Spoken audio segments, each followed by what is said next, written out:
Hello everybody, my name is James Nicol and I'm the author of the Apprentice Witch book series. And this is my August 2020 video newsletter. How is it August already?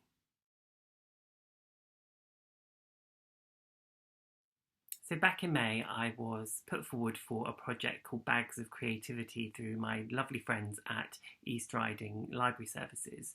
And it is a project that puts thousands of bags full of creative resources into the hands of the most vulnerable children across Yorkshire. And they were looking for artists, musicians, creative people to come up with some of the activities using the limited resources that would be in the bags. And so I suggested three writing activities to be put forward. And I was delighted when a few weeks ago in the post I received my 3 postcards that have gone out into the Bags of Creativity across East Yorkshire, and it's a really wonderful project to have been involved in, and I'm really proud that my 3 writing activities got selected and sent out. So that was really wonderful. Thank you to East Riding Libraries for suggesting me, and thank you to the Cultural Partnership in East Riding for selecting my 3 writing activities. You might also have seen over on Instagram for the last few weeks, I've been running a live session once a week called The Apprentice Witch and Friends. And each week I've been joined by a special guest, somebody who's been really important to me or to the creation of the Apprentice Witch book series. So far I've been joined by Elizabeth Nolden, who is the narrator of the audiobooks of the Apprentice Witch series. I've been joined by Dr. Vanessa Harbour, who was one of the people that accepted me for joining the Golden Egg Academy. And I've also been joined by my editor, Kezia Lupo. You can go and see all of those. They're all on my Instagram account. The videos are still there, so you can go back and watch them all. And this coming week, Friday the 21st of August, I hope that's right, I'm going to be joined by my really good author friend Vashti Hardy, who I've known since joining Golden Egg back in 2013. So do join us if you can, but again, if not, you can always catch up on those videos by going over to my Instagram page and just having a quick scroll down, and you'll find them all there. A couple of weeks ago, I was delighted to host the virtual launch party for Emma Ray's fantastic book, My Name is River, which you might have seen me review earlier in the year. It was all done virtually, obviously, because at the moment we can't really all congregate for lovely book launches. So it was the first time I'd done that, first time I'd been invited to host a book launch, but it was really good fun. Do have a look out for My Name is River. It's a really wonderful adventure. One of my favourite books I've read so far this year. And thanks again to Firefly Press and to Emma for asking me to host the event. And last, but by no means least, I told you it had been a busy month. In these 2 notebooks is the first draft of my new book. So I've been furiously typing it up from my notebooks, and I'm just in the process of doing an edit on that before it goes off to Kezia towards the end of this month for her to start working her magic. I can't tell you much more about it for the time being because things change at this very early stage in the process.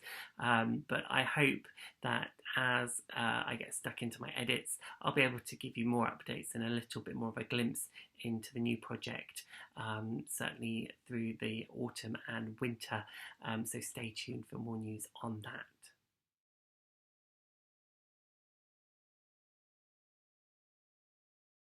First book I want to recommend this month is The Brilliant Toffee by Sarah Crossan. It's not safe for Alison at home, and so she runs. But with nowhere to stay, she hides in the shed of what she thinks is an abandoned house. Except the house isn't empty. An elderly woman, Marla, lives there. She is lonely and often confused. She mistakes Alison for a friend from her past called Toffee and invites her in. Sarah's books are incredibly unique. They're written in verse, so it's more like reading poetry than reading a straightforward novel. I think when I read Once, which was her first book that I read, I gobbled it up in kind of one sitting. It was just so compelling. And she often picks very difficult subjects to write about. So with Toffee, she's exploring dementia in the elderly character of Marla, but there's also some more kind of upsetting stories for Alison, who's the main character, about kind of family problems and her dad, who's not very nice. And with Once, it was to do with conjoined twins, and in Moonrise it was to do with a boy whose elder brother is waiting on death row. And whilst they're really tough subjects to deal with, Sarah's writing is absolutely beautiful and very unique, and there's always something very uplifting in the stories as well, even when they're very, very take you to some very dark and frightening sometimes places. So these are definitely YA, definitely for older teen readers, but really, really beautiful book, and I highly recommend Toffee, again, as I do with all of Sarah's books. Toffee by Sarah Crossan is published by Bloomsbury and is available in paperback now. My second recommendation for this month is Rescuing Mrs. Birdley, written by Aaron Reynolds and illustrated by Emma Reynolds. What can you do when a teacher escapes their natural habitat and is wandering lost in the supermarket? Well, if you're an animal expert like Miranda Montgomery, you know just how to rescue them. This is such a fun book. I absolutely adored it. It's all about a young girl called Miranda who sees her teacher out in the supermarket. And of course, I remember being younger and kind of, if you ever saw your teacher outside of school, it always felt very, very weird. And poor Miranda is kind of completely thrown by this. And she's really obsessed with a TV series called Nature Joe, which is about a gentleman who rescues animals from all over the world and takes them back to their natural habitat. So Miranda hatches a plot to rescue Mrs. Birdley from the supermarket and get her back to school, because that's really where she belongs. And it's absolutely brilliant. It's so funny, but also quite thought-provoking. I can imagine that you could have some really interesting conversations about the natural world and habitats of animals, and when humans intervene or interfere in that as well. And the illustrations by Emma Reynolds are absolutely superb. They're very, very lively, very dynamic, and I think this will appeal to loads and loads of children and adults too as well. Rescuing Mrs. Birdley, written by Aaron Reynolds and illustrated by Emma Reynolds, is available in hardback now from Simon & Schuster Children's Books.